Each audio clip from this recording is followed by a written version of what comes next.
ஏதோ ஒரு குறிக்கோளை நோக்கி நம்ம போயிட்டே இருக்கோம்ல. அந்த குறிக்கோளை, அந்த இலக்கை அடையறதுக்கு தேவையான வழி எல்லாம் நம்மளை சுத்தி தான் இருக்குது. ஆனா அந்த வழியை நம்ம கண்டுபிடிக்காம இருக்கிறதுக்கு என்ன காரணம்னா, அதை நம்ம தேடாம இருக்கோம் அப்படிங்கிறது தான். நம்மளை சுத்தி இருக்கிற அந்த வழியை அடையிறது எப்படி அப்படிங்கிறது தான் மேனிஃபெஸ்டேஷன். ரொம்ப சிம்பிளா சொல்லணும்னா, நீங்க உங்களுடைய அந்த குறிக்கோளை அடையிறதுக்கு திறன் வாய்ந்தவராக உங்களை மாத்திக்கிறது தான் மேனிஃபெஸ்டேஷன் சொல்லுது.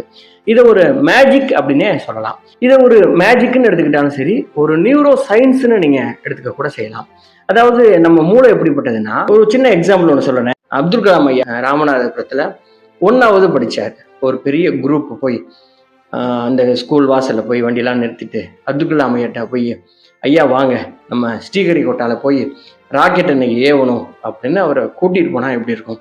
ஏன்னா அதே அப்துல் கலாம் தானே 5 வயசுல இருந்தாரு. ஏன் அவர் கூட்டிட்டு போகல?